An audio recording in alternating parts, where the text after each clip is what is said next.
obviously watching the match, and in hindsight, knowing that we lost, but understanding the reasons behind it. What is the most positive aspect of the performance we saw on Saturday? Which of the non regulars that played, which were a fair whack, do you really think put their hand up? Yeah, so the first aspect I sort of want to look at is how our defense was able to still operate despite all the disruptions and changes and that kind of thing. Wales only made 100 running meters. Okay. Now, Shaun, I Wow. know you're quite sharp with the stats and that kind of thing, but just some perspective for the listeners is Luis Rees Zammit made 75 in the first test match. Wales as a whole made 100 in the second test match. So, yeah, you could put that down to Wales not firing on attack, but you have to have a bloody good defense to be able to produce a stat like that. There was guys like I saw Scotland versus Argentina. Argentina didn't have a good game, but they still managed nearly 300 running meters in the match. So they didn't fire, but they almost tripled Wales's running stat tally. So yeah, Yeah.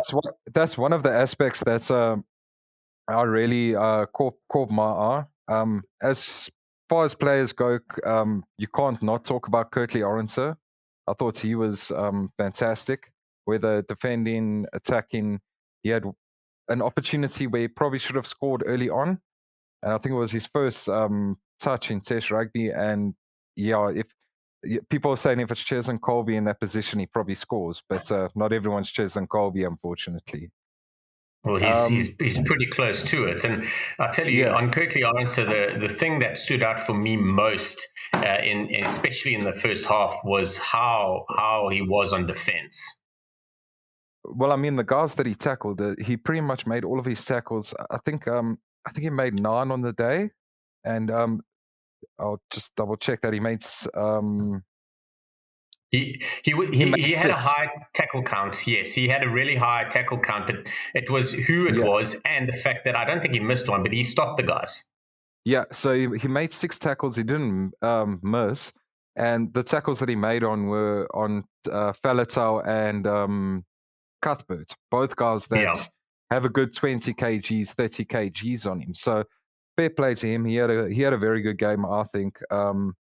And then another one for me was Thomas Dutoy. I thought he was exceptional. Like he didn't give a inch at the scrums, and just around the park he was clearing guys out. His carries were hard, and he was quite accurate. Funny enough. Yeah. Yeah, really good. And I think, the thing is we had a couple of guys that kind of put their hand up, but we had a lot of guys that were quiet or were not firing. But there was a lot of disruption, and it was a little bit hard to get things going. And I tell you the one thing, it's great that you bring up the defense, because that is such a vital part, but an extremely technical part, especially in the Springbok game plan. And I thought the guys did well. The fact that we went all the way was impressive. Yeah, I think so too. And I mean, it was seriously just a 1 point game. Like, there's a lot of chatter about it and how that it's disappointing that we lost, but it's seriously a 1 point loss. Like, if